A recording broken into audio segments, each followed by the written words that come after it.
Terima kasih Encik Nik atas ulasan tadi. Jadi sampai kepada analisis kes. Kes ini merupakan cabaran kepada perlembagaan.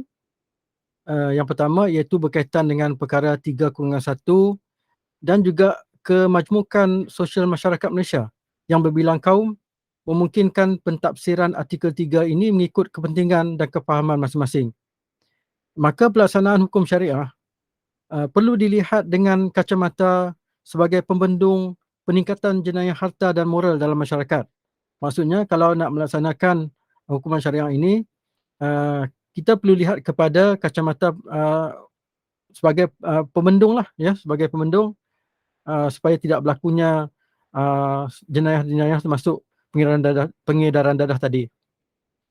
Jadi kesimpulan yang dapat kita buat daripada kes ini iaitu definisi yang diberikan oleh pihak mahkamah dalam kes Cik Omar bin Cik Soh melawan public prosecutor pada tahun 1988 seperti yang diputuskan oleh Ketua Hakim Negara, iaitu Islam dalam perlembagaan hanya terbatas kepada soal-soal upacara dan seumpamanya.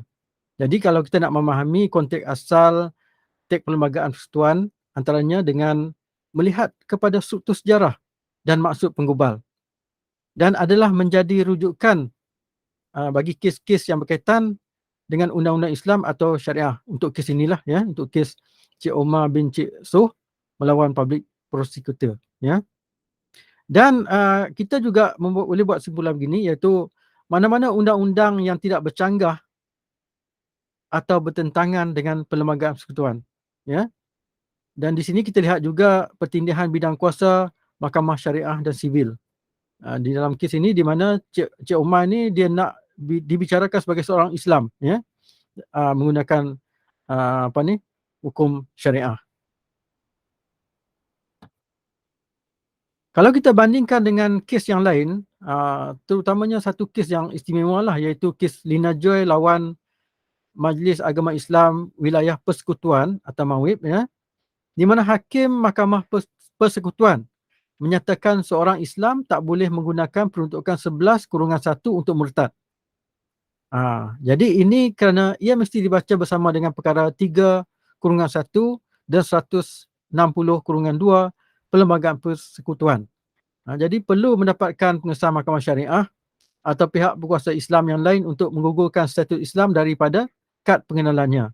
Jadi ini satu kes yang kontroversi di mana Lina Joy ni nak menukar, nak membuang Islam dalam kad pengenalannya, tapi tak boleh kerana apa? Dia perlu dibicarakan di bawah peruntukan syariah, ya. Baik, kita memberi komen dan cadangan, antaranya ialah jika kita nak melaksanakan yang kes tadi, ya, so kena pindah akta jika isu atau kes yang sama tanpa perlu dibawa ke mahkamah rayuan. Antaranya aspek hukuman yang menyamai uqubah hudud, ya, di mana kalau zina tu dia kena hukuman 6 kali rotan, kalau ditambah kepada 100 dah akan mencapai hudud, ya. Dengan menolak hukum rejam lah, ya. Memperluaskan kuasa yang di-Pertuan Agong atau Sultan negeri-negeri termasuk tadbir negara dengan undang-undang Islam seperti sebelum penjajahan British. Ini makna memindah balik perlembagaan persekutuan, ya, perlembagaan persekutuan menggunakan kuasa Sultan, ya, seperti sebelum penjajahan British.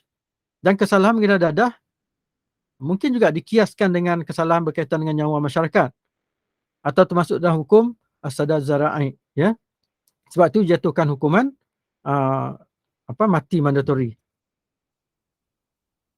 Sekian saja daripada kumpulan kami berkenaan dengan kes ini. Kalau ada apa-apa persoalan boleh tanya pada kumpulan kami. Terima kasih.